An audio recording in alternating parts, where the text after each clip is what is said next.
안녕하세요. 네. 아까 오신 분은 제 수업 듣고 이제 2차 시험 보신 분인데, 네. 치과 갔다가 제 이름 있는 거 보고 올라오셨대요. 잘 보신 것 같긴 한데, 이제 뭐 인사 3분이 좀 어려우니까, 그걸 아예 못 쓰셨으니까, 조금 점수에서 좀 손해를 많이 보실 겁니다. 어제도 말씀드렸듯이, 절대 논점 일탈이 있으면 안 됩니다. 2차 시험.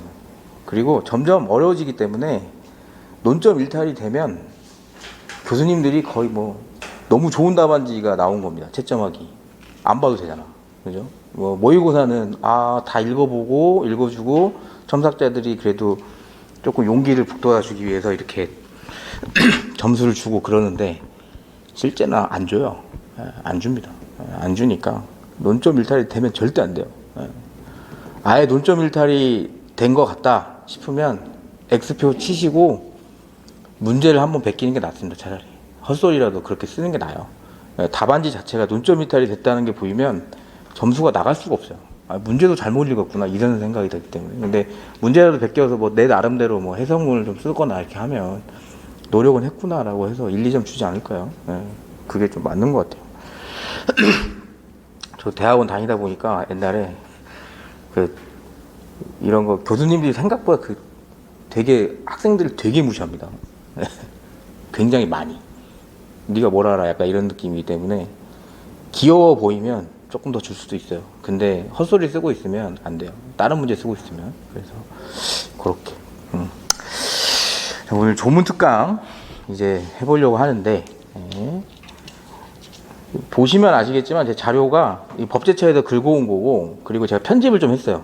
보기 쉽게 보셔야 되는 부분만 편집을 좀 한 거, 조항만 편집을 한 거고, 뒤에 가서 조금 읽어서는 무슨 말인지 모르겠다는 거 제가 밑줄 좀 걷고 설명을 드릴 거예요. 그래서 이거는 활용을 어떻게 하셔야 되냐면 1차를 같이 준비하시는 분들은 많이 보세요. 조문은 많이 보시는 게 좋아요. 예전에는 1차가 시험이 굉장히 쉬웠을 때는 조문에서 다 나왔거든요. 그러니까 조문만 열심히 해도 1차 시험 노동법 80점 맞는 거는 문제 없었습니다. 최근 거 기출을 보면 조문만 가지고는 40점 맞기도 힘들어요. 다 판례 나옵니다, 얘네들.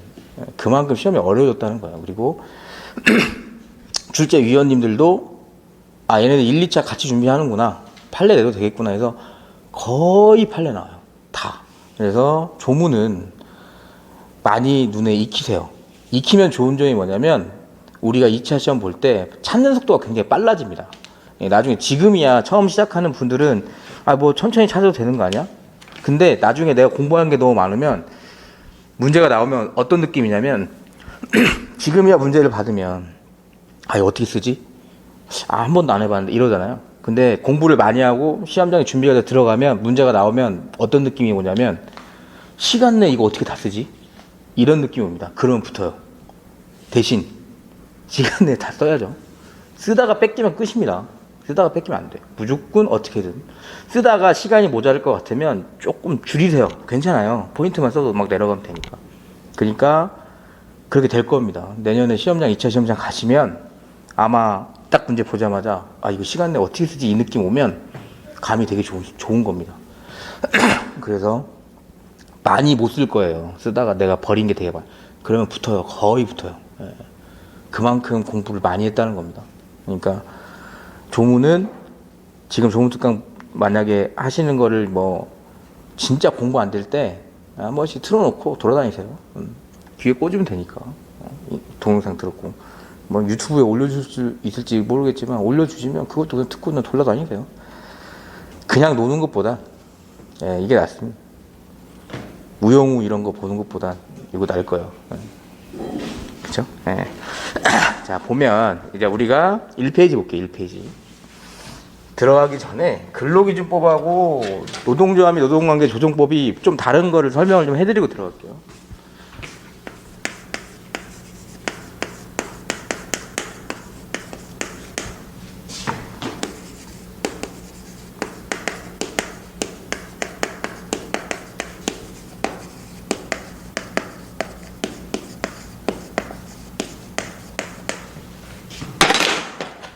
큰 틀에서도 다르고요. 보호하는 범위 자체가 다릅니다.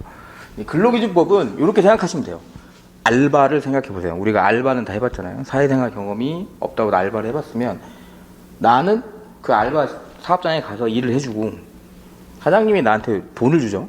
일당이든. 그거를 보호하는 겁니다. 누구를? 알바를 보호하는. 즉 그런 사람을 근로자라고 하고요. 월급을 주고 일을 시키는 사람을 사용자라고 합니다. 그래서 근로기준법은 철저하게 이걸 꼭 잘 생각하셔야 됩니다. 여러분이 쓰는 답안은 전부 이쪽에 와 있습니다. 이쪽에 유리하게 쓰는 거예요. 답안을. 뭐 나중에 뭐 주변에 뭐 농사들이 뭐 많이 친구들이 밖에 있어서 얘기하면 뭐 난 사용자 측이다 근로자 측이다 하는데 시험 볼 땐 다 필요 없고 얘는 나쁜 놈이고 얘는 착한 놈으로 보는 겁니다. 무조건. 그래야 여러분들이 시험 문제 풀기가 쉬워요. 그래서 근로자를 보호하는데 크게 한 3가지라고 보시면 돼요. 첫 번째는 뭐냐면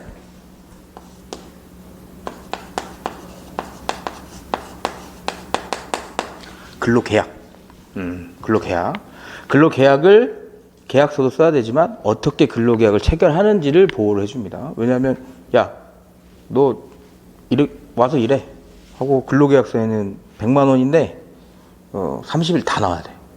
이렇게 하면 불리하잖아요. 근데 그런 내용을 보호를 하는 거고, 두 번째는 그거와 관련돼서 임금을 보호하죠. 임금. 했다고 치자고요. 100만 원에 그냥 와가지고 근무하기로 해가지고 일하기로 했어요. 근데 그 100만 원도 안 주는 거야. 그죠? 근데 그런 거를 근로기준법에서 보호하는 규정이 강하게 있습니다. 세 번째는 뭐냐면 아까 말한 거랑 비슷합니다. 위에 거. 30일 동안 하루에 12시간씩 해. 응? 100만 원 줄게. 이런 거. 과도한 근로시간, 밤에 근무하는 거, 휴일에 근로하는 거. 크게 보면 요 3개를 집중적으로 관리하고 있다고 보면 돼요. 추가로 보면 뭐 생각하시겠죠. 뭐 휴가도 있고요. 많이 보시면 뭐 해고 규정도 있고요. 근데 그것보단 그냥 요거를 주로 얘네가 강하게 보호하고 있다.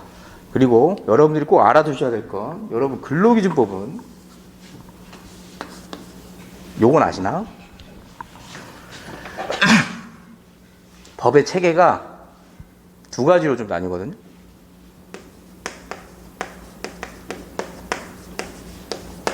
일반법이 있고요.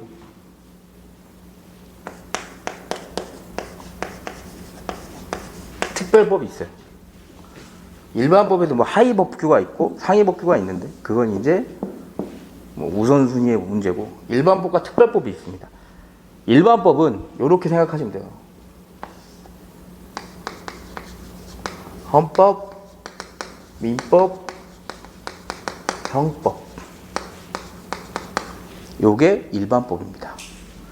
그러면 근로기준법은 일반법에 없죠.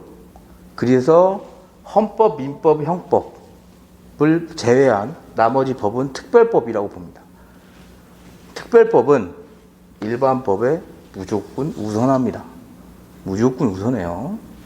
즉 일반법과 근로기준법이 붙으면 무조건 근로기준법입니다. 예를 들어볼게요. 실무 예를. 실제 노무사님들이 돼서도 되게 많이 헷갈리는 문제가 있는데 나중에 2차 시험 볼 때 요 문제가 있긴 있어요. 채권 양도 관련해서. 자, 근로자가 사용자한테 1,000만 원 빌렸습니다. 1,000만 원 빌렸어요. 그리고 내가 일을 했습니다. 근데 월급을 300만 원 받아야 되는데 사용자가 너 1,000만 원 빌린 거 있으니까 거기서 300 까고 줄게. 그러면 이번에 월급이 없네요. 가능한가요? 민법에서는 가능합니다. 상계니까. 근데 근로기준법에서는 불가능하죠. 왜? 근로기준법 40조에 전액불 원칙이라는 게 있으니까 다 줘라. 어떻게 직접. 그죠? 네, 그런 게 2차 시험 볼 때 뒤에 좀 나와요. 민법 법리가. 그래서 그런 거 할 때 답을 헷갈려 하시는 분들이 있어요. 이거 이렇게 되는 거 아니야? 양도 가능한 거 아니야? 아니에요.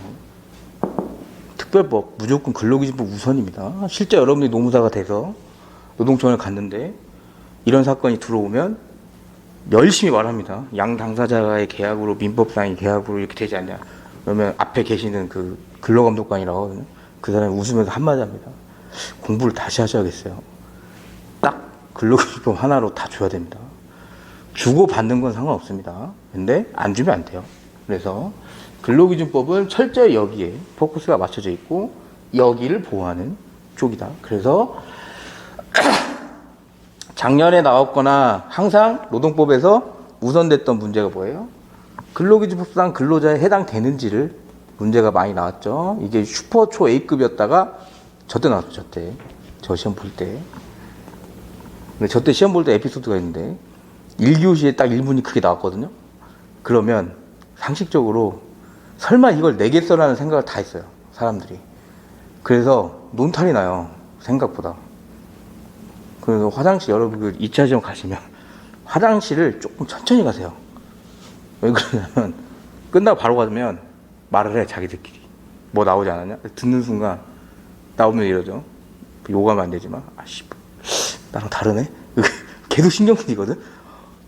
걔가 틀렸을 수도 있습니다. 걔가. 그러니까 그런 거 신경 쓰면 이때 난리 났었어요.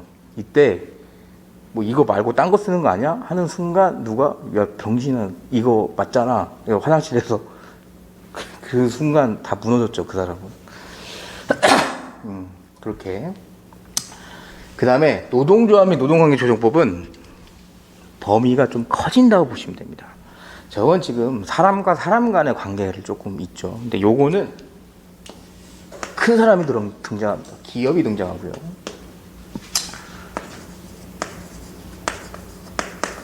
노동조합이 등장합니다. 똑같아요. 특별법인 우리 노동관계 법령은 근로기준법, 노동조합, 노동관계조정법 뭐 다 이쪽에 치우쳐져 있다고 보면 돼요. 얘는 무슨 법? 얘를 보호하는 법입니다. 근데 좀 특이한 게 근로기준법은 철저하게 근로자를 보호하는 법으로 도배가 돼 있는데 노동조합 및 노동관계조정법은 기업을 보호하는 건 아니고 기업한테 방어수단을 하나 줘요. 뭐냐면 이게 엄청 시험제 많이 나왔던 거죠. 직장폐쇄. 요거는 좀 특이한 겁니다. 기업한테 어느 요건을 주고 이렇게 하면 직장폐쇄 해도 돼. 그렇게 하면 무급으로 해도 돼. 이런 걸 좀 보장해 준 거거든요. 그래서 이렇게 범위가 다릅니다. 노동조합은 사람은 아니에요. 그죠? 조합이에요. 여러 명이 모여서 하는 거. 그래서 여러분이 지금 조문특강 들어갈 때 포인트를 가져야 되는 건 근로기준법은 근로자에 대한 이런 부분을 근로조건에 대해서 보호하는 거를 이렇게 규정하겠구나. 안 하면은 어떻게 처벌하겠다는 게 나오겠구나라는 걸 보는 거고.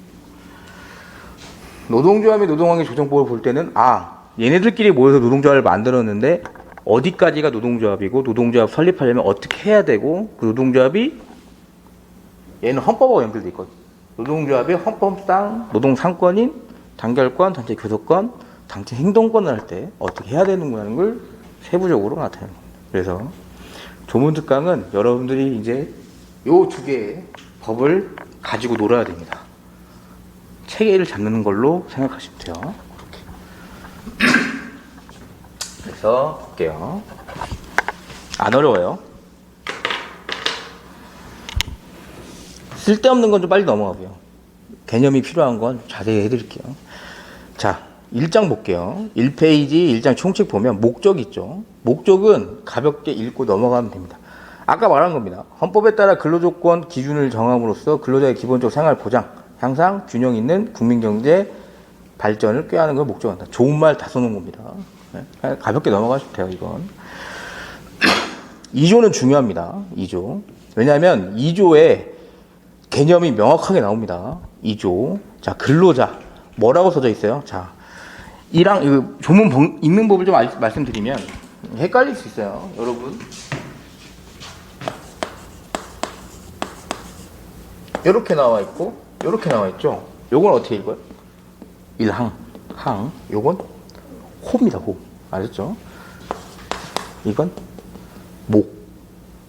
그래서 2조, 2랑, 2로 가목, 나목, 다목 이런 식으로 그냥 이거 알려드리는 거예요. 헷갈릴까봐. 그래서 근로자란 나와 있습니다. 일단은 여기 그림을 그렸으니까 여기다 할게요. 2조가 조금 시간이 걸릴 거예요. 왜냐하면 중요한 개념이 다 박혀 있습니다. 그러니까 여러분 이게 문제가 나왔을 때 의의나 개념 안 쓰면 안 됩니다. 써야 돼요. 왜? 법규정이 있어요. 거의. 꼭 쓰셔야 됩니다. 안 쓰면 굉장히 기본기 없어 보이는 답안지니까. 자, 아까 잠깐 말씀드렸어요. 근로자는 사용자한테 뭘 제공해요? 근로를 제공하죠. 그걸 받아서 사용자는 근로자한테 뭘 주나요? 임금을 줍니다. 그러면 개념이 여기서 나오네요. 근로자는 사용자의 사업장에서 근로를 제공하는 자를 말하네요. 근데 직업에 규천이 있나요? 없죠. 그게 정의입니다. 그래서 2조 1항 1호를 보면 근로자란 직업의 종류와 관계없이 임금을 목적으로 하는 거예요. 임금. 돈 벌려고 하는 거지. 임금을 목적으로 사업이나 사업장에 근로를 제공하는 사람을 말한다. 자, 2호 보면 사용자 나와 있죠. 사용자는 뭐냐면 큰 개념에서 여러분이 나중에 어차피 할 텐데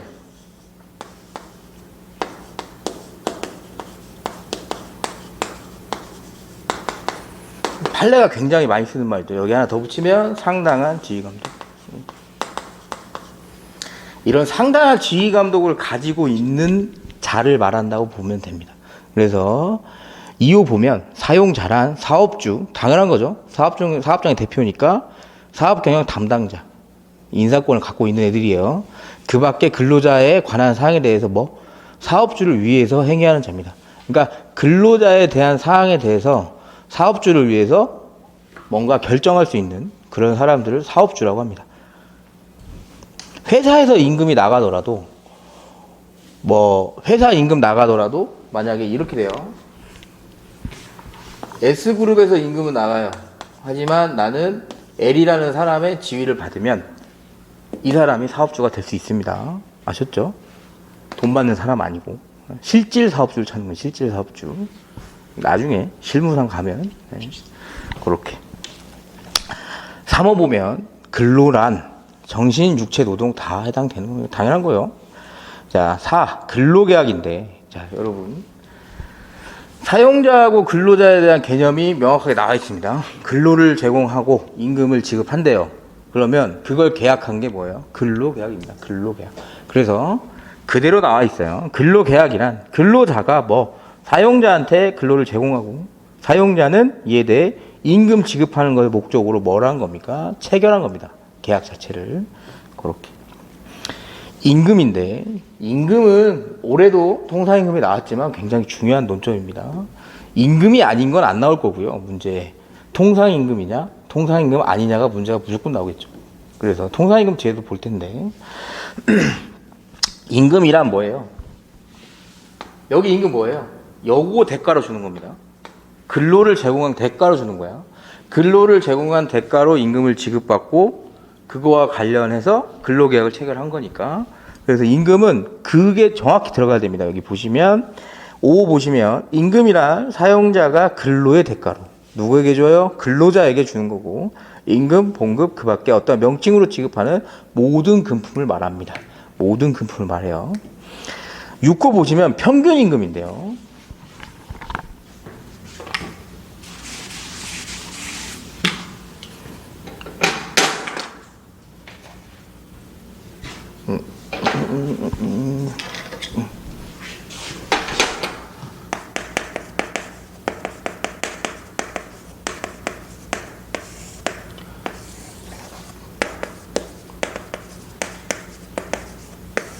이해를 하실 때 이렇게 이해하시는 게 좀 편해요. 평균 임금이 통상 임금의 범위보다 거의 무조건 커요. 왜? 얘는 정기적, 고정적, 일률적으로 지급받는 금품인데 평균 임금은 내가 일하다가 받는 인센티브가 있을 거고 내가 갑자기 발생되는 어떠한 추석 상여나 이런 게 갑자기 들어가겠죠.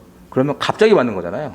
그러면 그달의 평균 임금으로 산정이 되기 때문에 범위가 무조건 이게 더 큽니다.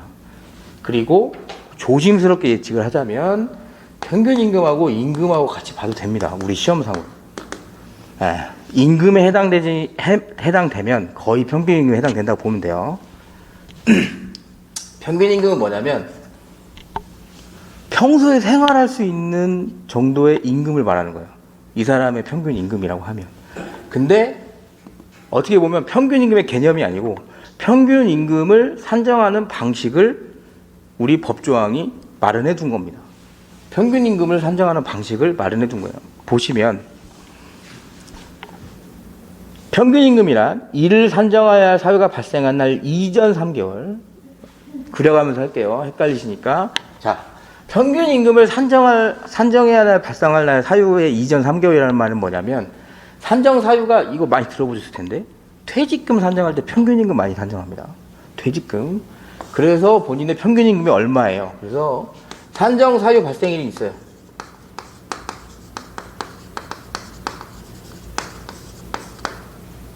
퇴직금을 줘야 돼요.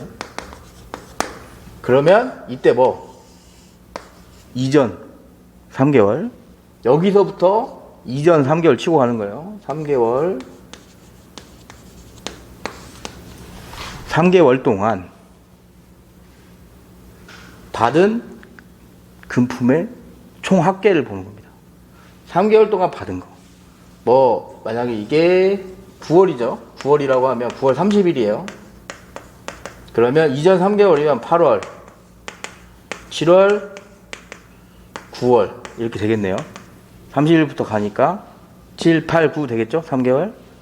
요때까지 받았던 누구한테 받았던 사용자한테 받았던 모든 임금 다 합치는 거예요. 그러면 3개월 동안 받았던 모든 임금.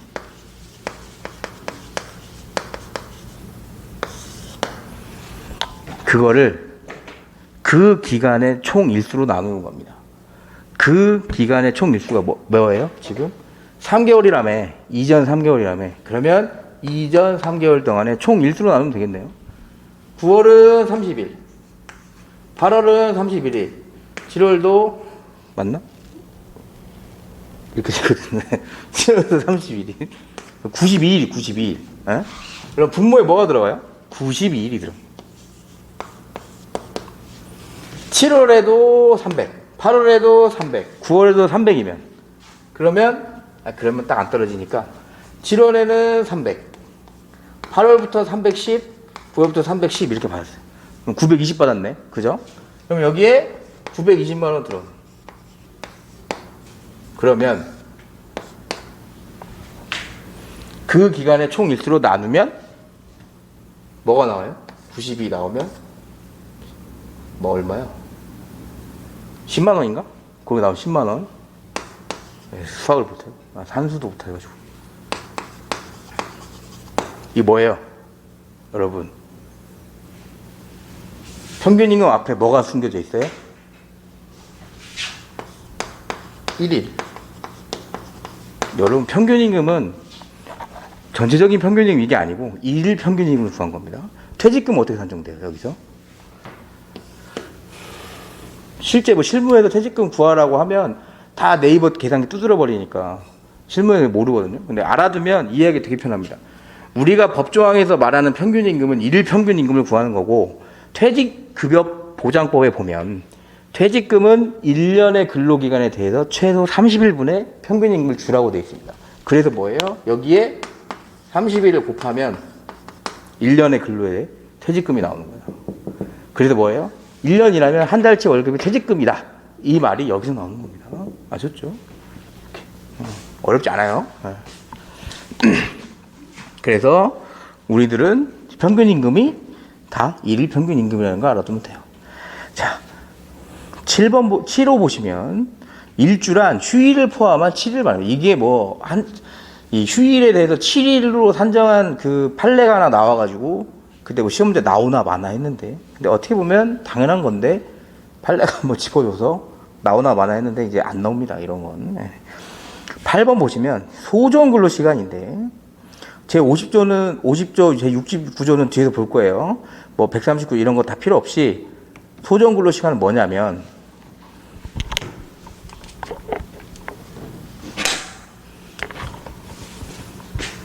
소정 근로 시간이 시험지에 나오긴 좀 힘들고요. 근데 개념을 알아둬야겠죠. 농사 시험 합격하셔서 1월달에 연수교육 받으면 연수교육 첫 시간에 되게 유명한 교수님이 와가지고 딱 퀴즈 냅니다. 소정 근로 시간의 개념을 아느냐. 근데 그때 합격했잖아요, 사람들이. 한 300명 있죠? 아무도 몰라요. 저도 몰라. 왜? 아니, 뭐, 공부해본 적이 별로 없으니까, 소정 근로 시간은. 그죠? 소정 근로 시간은 뭐냐면, 되게 쉽게 설명하면, 사용자랑 근로자랑 나이만큼 근로 제공할게요. 임금 이만큼 주세요. 그러면 얼마큼 일할까요? 너 하루에 9시부터 6시까지 나와서 일하고, 1시간 동안 밥 먹어. 그럼 8시간 일하네요. 그러면 일주일에 40시간이고, 한 달이면 몇 시간이겠네요. 해서 금액하고, 최저시급 위반도 아니군요. 이렇게 해서 계약을 했어요. 그러면, 나하고는 1일 8시간, 일주 40시간에 대한 어떤 시간이 체결된 겁니까? 사용자 당사자 간에 근로를 제공하기로 약속한 시간이 체결된 거고, 이쪽에서는 그 시간에 맞는 급여를 지급한 겁니다. 그게 뭐예요? 양 당사자 합의하에 근로하기로 한 시간. 그게 소정 근로 시간입니다. 근로자와 사용자가 양 당사자에 근로하기로 한 시간. 근데 여기에 숨어져 있는 게 뭡니까? 우리 소정 근로 시간은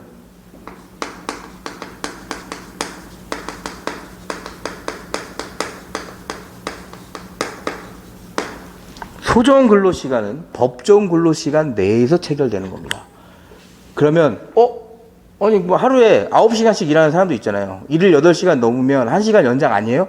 그건 어떻게 돼요? 여러분, 연장 아니에요 하는 순간 그 1시간은 어떻게 돼요? 5인 이상 사업장이라고 하면 가산수당이라는 걸 주잖아요. 우리 가산수당이라는 걸 줍니다.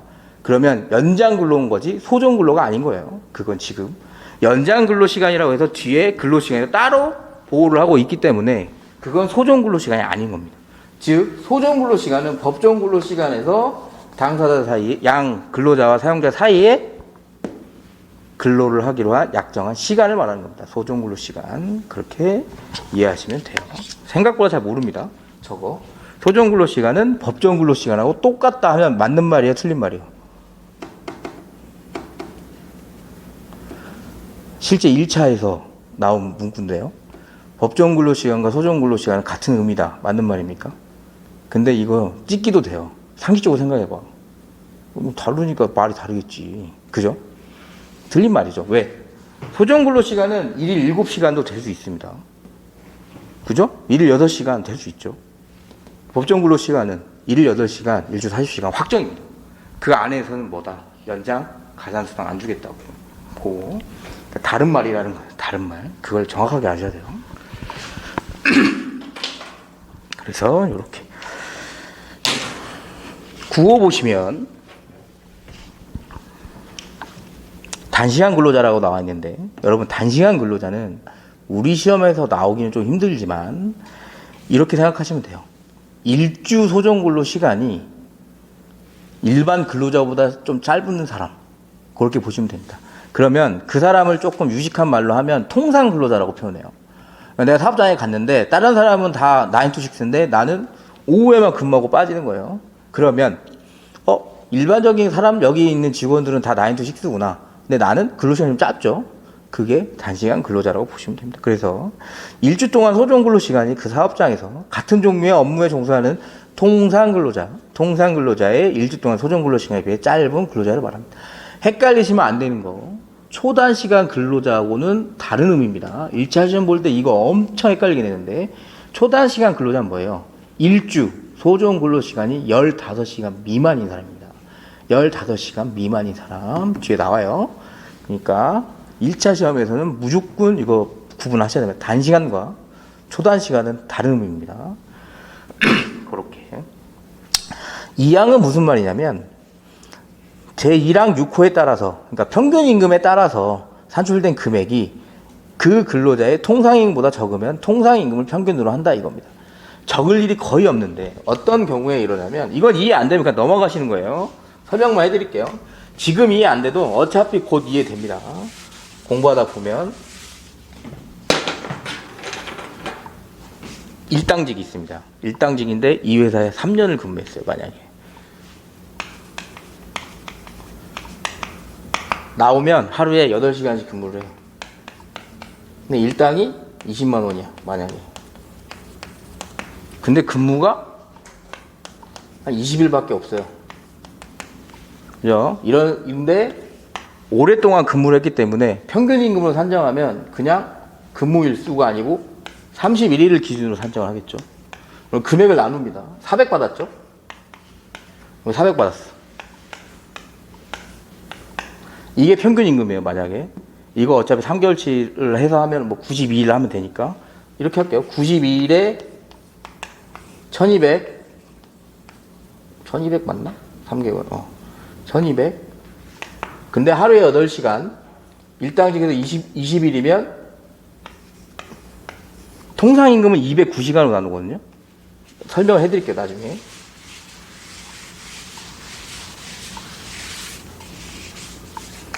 그러면 400만 원에 209시간으로 나눠요. 그럼 얼마야?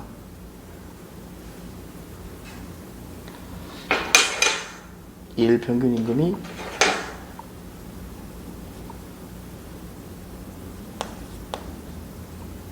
제가 이따 다시 해드릴게요. 계산이 안 돼가지고 이따 다시 해드릴게요. 이게 헷갈리네. 하여튼 이거 제가 다시 해드릴게요. 계산을 잘 못해요 제가. 그래서 자 일단은 통상임금이 평균임금보다 적은 경우는 거의 없어요. 근데 이 일당직계 같은 경우에는 그런 경우가 있어요. 그래서 그거 이따 보여드리고, 제 3조 보면 근로조건의 기준이 있습니다. 이 법에서 정하는 근로조건은 최저기준, 그러니까 최저기준입니다. 그러니까 근로기준법의 근로조건은 최저기준이기 때문에 이것보다 유리하게 적용하는 근로기준법보다 유리하게 적용한 조건이 있으면 지켜주면 되는 거예요. 그냥 그렇게. 4조 같은 경우에는 양 당사자 동등한 지위에서 계약을 체결한다는 내용입니다. 이런 경우는 거의 없겠죠. 다 사용자가 좀 우위에 있습니다. 그렇게.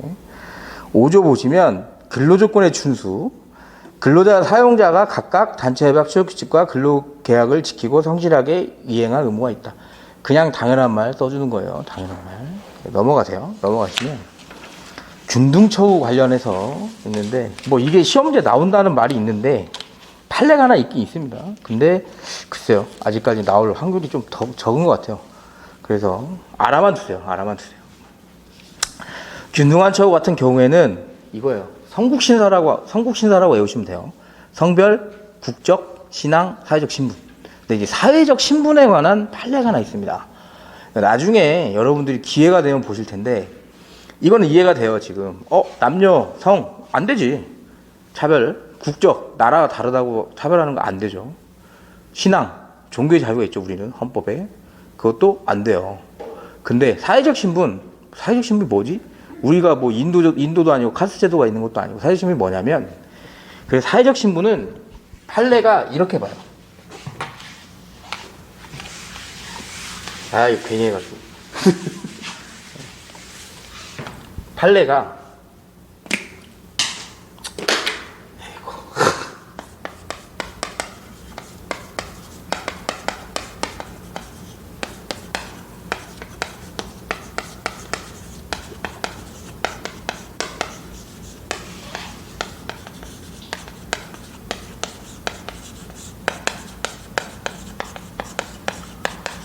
장기적으로 어떤 사람이 사회 통념상 이러한 지위를 가지고 있다고 유지되는 지위를 봐요. 그래서 사회적 신분으로 차별한 게 문제가 된 판례가 뭐냐면 항공사인데, 이거 알아만 두십시오. 지워버리면 돼요. 항공사인데 이제 코수염을 기르고 계시는 이제 기장님이 계셨어요. 그 기장님에 대해서 우리는 위생상 코수염을 기를 수 없다 해서 이 사람을 해고시켰습니다. 근데 이 사람이 소송을 건 게 뭐였냐면 사회적 신분이었습니다. 고초를 가진 사람이 사회적 신분에 해당된다. 뭐 어떻게 됐겠습니까? 뭐 인정 안 됐겠지. 그래서 이렇게. 그래서 한번 문제가 있어서 가져와 본 거고, 가져와 본 게 아니고 그냥 보고 넘어가시면 됩니다. 이런 건 나오기 힘들어요. 균등한 처우. 제 7조 보시면 강제근로인데, 그리고 이거 당연히 안 되는 겁니다, 여러분. 뭐 말이 안 통해서 싸웠다. 여러분, 사용자하고 근로자하고 실제 만약에 둘이 치고받고 싸웠어요. 처벌은 사용자가 됩니다. 안 돼요. 거의 근로자 편 잘 안 들어줍니다. 단체로 덤비지 않는 한. 사용자는 폭행, 협박, 감금, 그 밖에 정신이상 또는 신체상의 자유를 부당하게 구속하는 수단으로서 근로자의 자유, 의사에 어긋나는 근로를 강요하지 못한다라고 나와 있습니다. 그래서 강제근로는 안 된다. 폭행의 금지 나와 있죠. 사용자는 사고 발생이나 그 밖에 어떤 이유도 폭행하면 때리면 안 돼요. 언어적 폭행도 똑같고. 구조는 판례가 있어요. 그래서 진짜 한 25점짜리로 갑자기 툭 내면 당황할 수 있습니다. 근데 당황하지 마세요. 자, 중간 착취 배제가 만약에 시험 문제 나오면 여러분 판례를 내가 만약에 공부를 못했어요. 그러면 목차를 잡아야 되잖아. 중간 착취 배제 어떻게 하지? 근데 법조문을 다 봤더니 있네. 중간 착취 배제는 법조문으로 그 목차를 잡을 수 있습니다. 특이한 게 하나 써져 있죠. 누구든지입니다. 누구든지 법률에 따르지 아니하고는 영리로 다른 사람의 취업에 개입하거나 중간인으로서 이익을 못 취한다고 나와 있네요. 그러면 이걸 반대로 해석하면 법률에 따라서 이익을 챙길 수 있겠네요. 번뜩 생각나는 게 어디예요? 직업 소개소 같은 데는 법률에 따라서 중간인으로서 소개시켜주고 할 수 있는 이익을 가지는 겁니다. 그럼 목차가 1번 누구든지가 되는 겁니다. 과연 누구든지가 범위가 어디까지 있느냐. 그러면 법인도 되는 거고 개인도 되는 거죠. 개인 사업자도 되는 거고 아예 안 된다고요. 회사가 들어와도 안 되고 허가받지 않은 직업소개소 안 되죠. 법률상 허가받지 않은 직업소개소. 그러니까 누구든지를 목차화로 하면 뭐가 돼요? 주체라고 바꾸면 되잖아. 그냥 그죠? 주체라고 바꾸면 돼요. 2번은 뭐예요? 법률에 따르지 않고.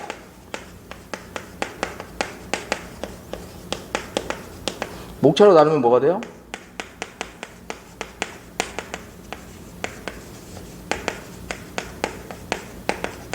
그럼 법률에 의한 주체가 누군지를 쓰면 돼요. 직업소개소법에 따라서 쓰고 뭐 쓰고. 그리고 3번 영리가 나왔어요. 영리. 판례는 여기에 나와 있습니다. 영리. 영리의 의미를 써주면 됩니다. 영리는 뭐냐면 일종의 쉽게 말하면 수수료 개념인데 이 판례는 뭐냐면 그 사람이 조카를 취업시키면서 시계를 받았어요. 시계. 그래서 그 시계를 받은 걸 영리에 해당되느냐? 검찰에서는 영리로 봤고요. 영리로 봤죠. 그래서 영리의 의미도 있고요. 4번은 뭐냐면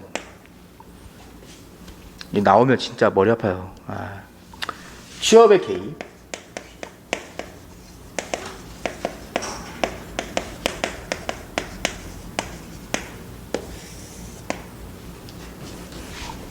취업의 개입을 어디까지 볼 거냐? 소개나 알선까지 볼 거냐? 아니면 얘를 직접 들이밀어서 여기에 앉혀놓는 것까지 볼 거냐 이거거든요. 그래서 그거에 대한 판례가 있습니다. 제가 나중에 수업 시간에 한번 보여드릴게요.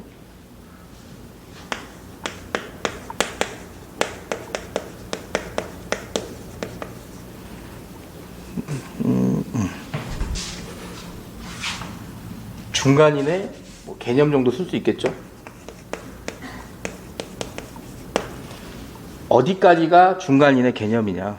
처음부터 내가 업체를 가져와가지고 뿌려주는 거냐? 그게 아니고 내가 이 기업 사이에 이 기업 소속도 아니면서 중간에 껴가지고 법률에 의하지도 않고 이렇게 조율해가지고 넣어주는 브로커 형식이냐? 이런 걸 보는 겁니다. 그래서 문제가 나오면 이렇게 쓰시면 되고 수업 시간에 나중에 제가 드릴 판례 하나인가 두 개 있는데 그거 생각해 놨다가 쓰시면 됩니다.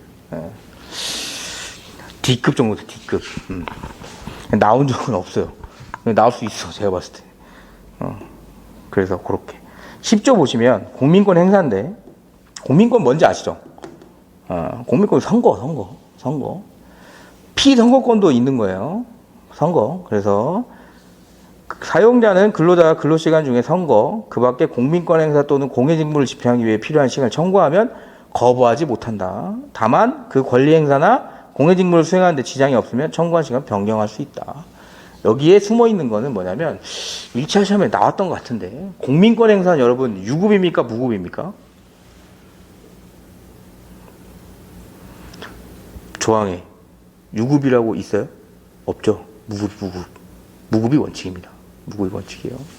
그래서 그게 시험지 1차 시험에 나왔던 것 같아요. 그게 무슨 행정해석인가? 거기 있어가지고 하나 냈던 것 같은데 답은 아니었습니다. 그게. 그래서 공민권 행사는 무급이다. 그거를 머릿속에 알고 계시면 돼요. 11조 보시면 이게 이제 그겁니다. 우리 실무상 가면 제일 많이 보는 여러분 5인 이상 이거 읽어보면 엄청 헷갈려요. 읽어보면 이 법은 상시 5인 이상의 근로자 사용 모든 사업장에 적용한다. 동거 친족만을 사용하는 사업 또는 그 가사 사용에 대해서는 적용하지 아니한다. 뭐 이렇게 나와 있는데 다 필요 없고 이것만 알아두세요. 5인을 카운팅을 할 줄 알면 돼요. 5인.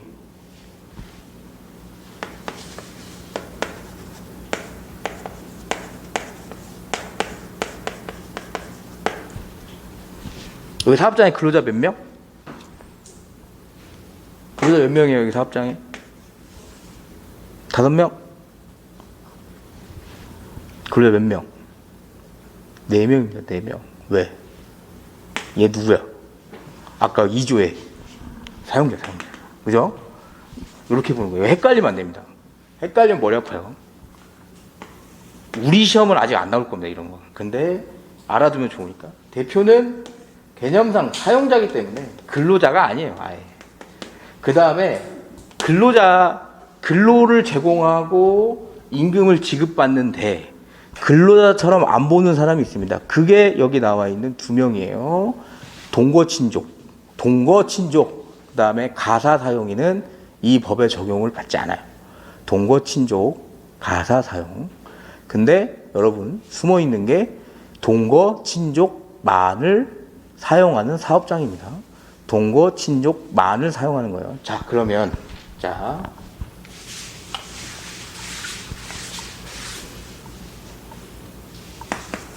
대표가 있고요, 와이프가 있고요. 여기 자녀들이 아들 3, 아들 마이너스, 그리고 딸 1, 딸 2. 5인 이상 사업장입니까? 근로기준법 적용되나요? 안 되지. 동거친족만 하는 사업장. 그죠? 안 됩니다. 자, 그런데 얘가 요거는 그냥 알아만 두세요. 친구를 하나 데려왔습니다. 그래서 친구 1이 여기 딱 들어왔습니다. 그러면 매딘 사업장이 됩니까? 우리 법규정엔 근로기준법 적용하지 않는 건 동거친족만을 사용하는 사업장입니다. 이 사업장은 지금 동거친족만을 사용하나요? 동거친족말과 한 명이 껴있습니다. 그 순간 어떻게 되냐면 다 카운팅이 돼. 5인 이상 사업장이 되는 거죠. 이런 거. 요것만 알아두면 안 헷갈립니다. 가사 사용인은 근무 시간 책정이 어렵잖아요. 솔직히 뭐 어떻게 근무하는지도 모르겠고, 그래서 하는데 있는데 요즘에 논란이 되죠. 이거 근로기준법 적용시킨다고 말이 있어요. 좀 안 될 것 같습니다. 근데 그렇게. 그래서 2항 보시면 4명 이하는 일부 규정만 적용한다. 관련해서 11조 관련해서 이 1차 시험에 나올 수 있어요. 돈과 관련된 건 5인 미만 사업장 적용 다 안 된다고 보시면 됩니다. 돈과 관련된 거 다 안 돼요. 연장 근로, 야간 근로 하면 뭘 줘요? 연장 수당 주고 야간 수당, 가산 수당 주죠. 5인 미만 사업장은 가산 수당 안 줍니다. 돈과 관련된 건 안 줘요.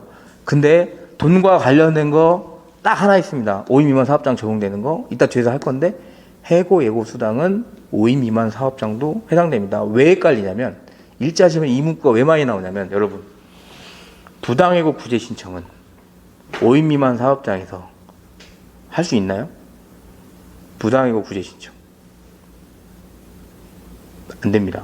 뒤에도 볼 거예요. 부당이익 구제 신청은 할 수 없어요. 신청을 하지. 근데 뭐가 나와요? 각하가 나옵니다. 요건이 안 돼서. 그러면 사람이 헷갈리는 게, 야, 그러면 5인 미만 사업장은 해고를 할 수 있네. 가능하죠? 부당이익 구제 신청 안 되니까. 근데 해고 수당 안 줘도 되냐? 3개월 이상 일했는데. 줘야 됩니다. 해고 수당은 사업장 인원수에 따라 변동되는 게 아니고, 근로자 한 명을 쓰면, 언제? 3개월 이상 쓰면 무조건 해고 수당을 주는 거예요. 뒤에 나와요. 뒤에 해드릴게요. 그렇게. 그래서 이 법을 적용하는 경우 상시 사용하는 근로자 수를 산정하는 방법은 대통령령으로 정한다. 그래서 별도 산정 방법으로 정하고 있습니다. 이거 좀 보여드리면 어렵지 않아요. 이렇게 돼요. 평균 임금하고 비슷해요. 근데 이거는 상시 근로자 수를 산정할 사유가 발생을 한 거예요. 얘가 들어오면서 갑자기 얘가 연장 수당, 야간 수당을 청구를 했어요. 그러면 5인 미만 이상 사업장이 된 게 언젠지를 따져봐야 되지 않겠습니까? 물론 얘가 들어왔겠지만. 그래서 산정 사유 발생일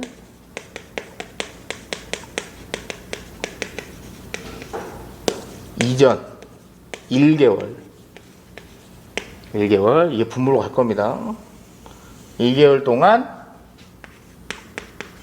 가동일수, 사업장이 운영된 일수 31일 했으면 31일, 뭐 한 토요일 일요일 쉬어가지고 한 20일 했으면 20일, 그리고 여기에 뭐가 들어가냐면 그 기간에 썼던 인원수, 하루에 5명 일했으면 5명씩, 하루에 5명 일했고 이날은 4명 일했고 하면 5명 4명 이런 식으로. 그래서 1개월 동안 총 근로자 수 나누면 나오겠죠. 5가 넘으면 5인 이상 사업장. 조금 더 실무상 들어가면, 아니 이거 하지 마. 헷갈릴 것 같아요. 우린 시험을 준비하니까 그렇게. 그래서 상시 근로자 수 산정하는 식은 시험제 나오진 않을 거예요. 그래서 아마 동거친족 그것만 조금 신경 써주세요. 그리고 적용 범위는 당연히 우리나라 다 통틀어 다 되겠죠. 이거 어디 시골 산다고 안 되고 그러지 않잖아요. 그런 느낌이고, 13조는 보고 출석 의무는 이거예요.